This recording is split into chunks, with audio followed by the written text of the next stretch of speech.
Holy smokes, guys, it is windy down here. It's worse up top, but it's actually my birthday today, October 13th. And we are set up and ready for this evening hunt. We are in a spot that, traditionally speaking, is actually kind of tricky to hunt successfully. We've done it lots of times, but it's you're always rolling the dice in this spot. So when you go in, you got to make the most of it. The way the property lays out, it's a very, very small piece, which is most of the stuff that I hunt. It's 10 acres. Only about 7 of it is huntable. The rest of it's their yard. And there's walls basically on 3 sides. There's a wall behind me that comes down off the bottom where I walk in.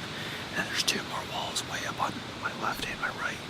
And then it kind of is flat down in the bottom going straight away from me. But the property line's only 40-50 yards in front of me down here in the bottom, so I can't really go any further down.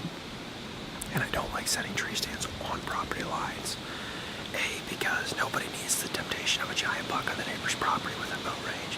And B, neighbors don't like other neighbors that try to take advantage or get so close that it almost feels like you're trying to take advantage of their property, even though you might not be. So there's just no reason to push the limits with that. But the thing that makes this spot tricky is the hills on 3 sides. You're like down in a bowl, basically a complete bowl. And what happens is these deer love to come down here either right at first light or right at last light. But like more in this spot, they stick to that more than any other spot. I've got spots where they'll move through, midday, early afternoon, 4 p.m., stuff like that. In this spot, it's like they do not move in here unless it's right at first light, right at last light. And the biggest reason for that, I think, is the way that the thermals work in this bottom. They pretty much need it to be right at that really swirly timing of the temp drops and wind speeds changing right at first and last light. They use that to their advantage in this bottom. And I know why they do it. And it works for them a lot of the time. It's a tricky spot. But it is what it is. I mean, you can either just hunt it or don't hunt it, but this is the only stand I can put down here to make sense of it. And it is what it is. And whether it's the right method or not, what my method has been on this property is to get to the absolute lowest point in this bottom, because I know the deer use it that way.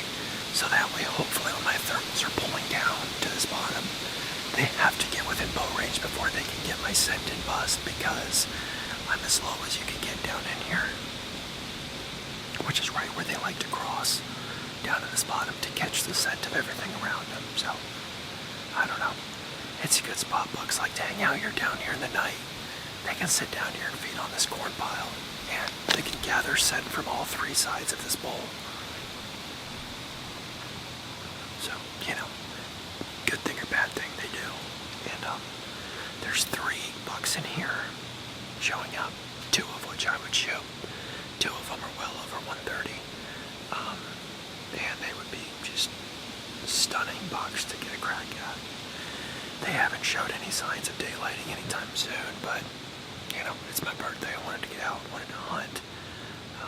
There's a lot of does showing up here pretty much every single day, so I told myself, since these bucks currently are so far from daylighting, and the best time of the season is going to start kicking in next weekend, this is kind of my last chance. If I'm going to shoot a doe, it's either like this weekend so it can sit for a week, or I'm just going to wait till I'm done buck hunting for the year. But there's no in between. So let's sit tight and see what happens.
wasn't going to shoot that yearling doe.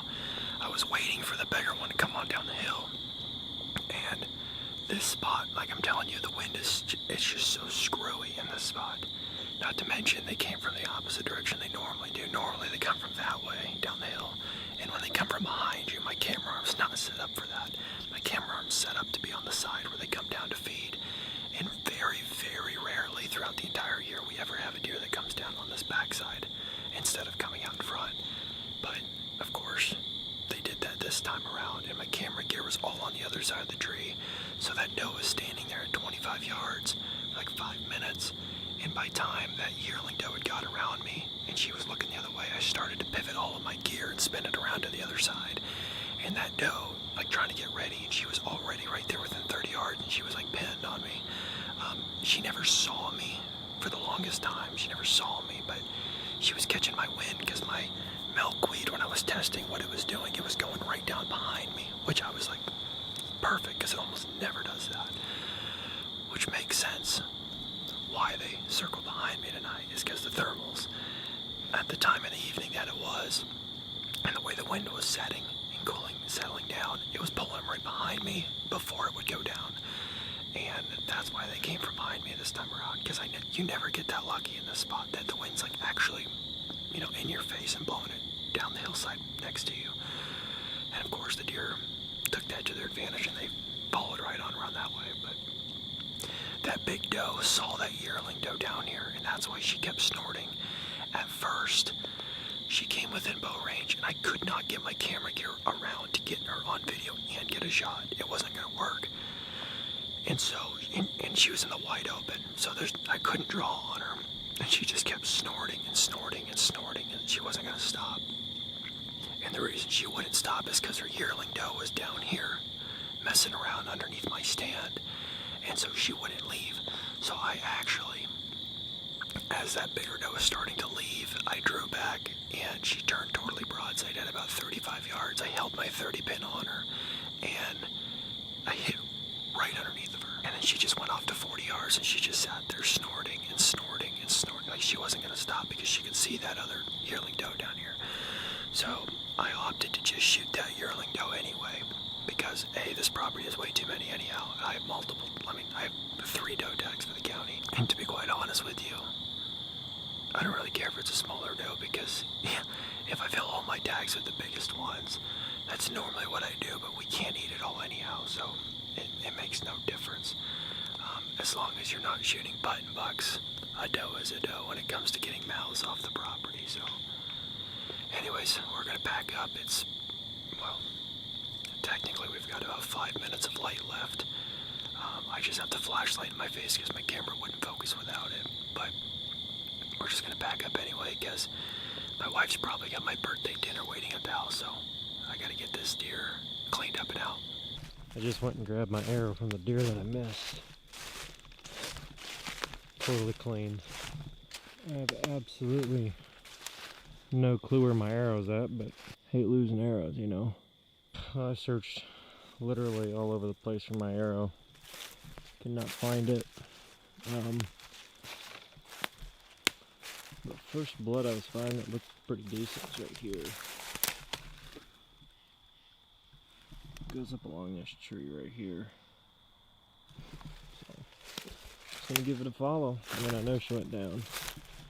I saw her run up the hill and get into a pile, so we're just gonna give the blood a good follow here. Step it along and follow it to the deer. Man, it is good to just get some practice into, you know. Practice in a few ways. Practice shooting, practice tracking, practice being patient, stuff like that. And I just knew that big doe was never going to shut up unless either I spooked her off for good or shot the smaller one. There's some good looking blood. There she is. Right where you want it. Like I said, I don't mind shooting small doe, I just hate shooting button bucks, so I knew she wasn't a button buck because she walked right underneath my tree. And so, you know, if you don't really need the meat anyhow, it doesn't make a huge difference either way, because I'm still planning on probably next week here. The bucks are going to be moving amazing. Everybody has their preference, and I do prefer to shoot those bigger does. And I did try to. That's probably the first deer I've really missed in a long time. But it happens. It's part of bow hunting. It's my birthday. Never shot a buck on my birthday, but I ain't gonna be upset about shooting a doe either. Super thankful. I'm gonna get her tagged up, get her guided, drug out to the truck, and I will catch you guys back up there in the cab. Well guys, last night was a successful first night in the woods. I got my bow out here drying because it got wet last night as I was dragging the deer out.